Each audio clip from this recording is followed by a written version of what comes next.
Hey there, it's Jenny, and I am back today to share another traveler's notebook layout that I created. I am using the Modern Memory Keeping Kit from Coco Daisy, and this is the Elegance Blooms collection. So first thing I'm going to do is I'm going to take my sheet of white cardstock and trim it down to 4 1/8 inches and 8 1/8 inches. So both pages will be that, and both pages will have the white cardstock background. Now I'm flipping through the pattern papers that were included in this kit, and I wanted to find the couple that I wanted to use. I know that I would like a high contrast and a low contrast, so I'm going to go with this white and blue diagonal striped. It's really been a mainstay for me. I love it, and it provides what I love, which is the low contrast pattern paper. The black floral I'm going to use on the left hand side on the page on the inside edge. So I have it up or adhered flush to the white cardstock. Now the blue and white, I'm going to trim down a little bit so that it can layer underneath my photo. I am simply going to mat this on white cardstock and trim off the edges just so you have a tiny little peekaboo of white cardstock. Now I want it to be right there, sort of in the middle, a little bit lower than directly middle. And then I want to put it on top of this documented pocket card and then put that strip of blue and white patterned paper underneath it. Now I'm loving this plaid card. So I've decided that I'm going to make it a tag using my We Are Memory Keepers tag punch. This is one of those tools that you could absolutely live without. However, I find it super handy and convenient, and I actually reach for it a lot because it makes it really, really easy to make your own tags quickly and without a whole lot of thought, honestly. Now, one of the sticker sheets from the planner kit has these little reinforcers. So I'm going to put one of them on the little hole from the tag. I just really like that extra little detail. I have a punch that creates those too, but since I had these from the kit, it seemed really awesome to just include it. So now I'm going to begin adhering these pieces down. I like to start from the bottom up. This helps me keep the format that I've created initially by just simply laying it out. So I adhere the pattern paper down first and then the tag, and then I'm going to do the card and the photo.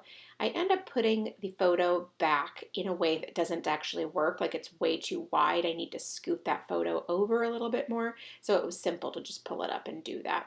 That's what I like about this, having it laid out first, is that it's really, really easy. Now I'm using one of the cardstock frames, this green one, to create a little layering cluster down here in the lower left-hand corner of the photo. First of all, I just love the way that that looks. I think it's really cool. It's kind of modern. It takes up very little visual space but gives a little extra something. Now I know that I want to create something up at the top as well for that little cluster to finish it off a little bit. So I'm just using this chipboard heart. Super cute. This is a photo of my kitchen. It's actually really random. My husband just took it and texted it to me. He had tidied up for a friend coming over and he asked if this was good enough.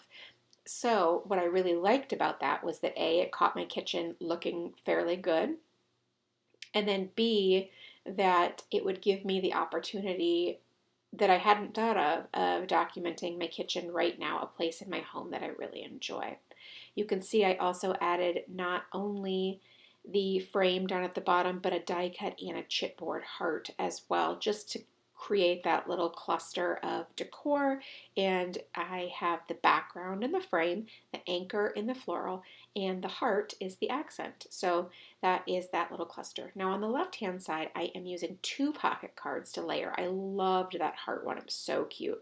And then I have the love this on top of it.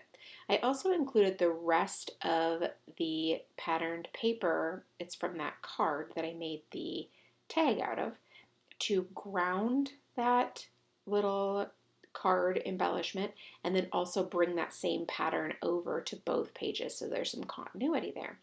Now at the top I've added that flower die cut and it's really kind of big, so I had it sit flush up against the edge and I trimmed the excess off, and then I put one of those word sticker strips and a little chipboard heart. Super cute. Now I knew I wanted to do another one of those little strips down at the bottom on the card. I love that it just adds a little bit of extra detail and a little bit of interest and a little bit of texture. Now I'm going to add a little bit of journaling about my photo, and I won't say a little bit again, I promise. That's the last time I'm going to say it. I am adding lines. I'm working from the bottom up, and this time I'm using a pencil so that I can just go back and erase the lines so it looks like I just wrote directly on there without the contrasting lines. That is it for me with this layout. Thanks so much for stopping by and watching. I really do appreciate it. If you have any questions, please leave them in the comment box below, and I will do my best to get back to you. Thanks so much, and make it a great day.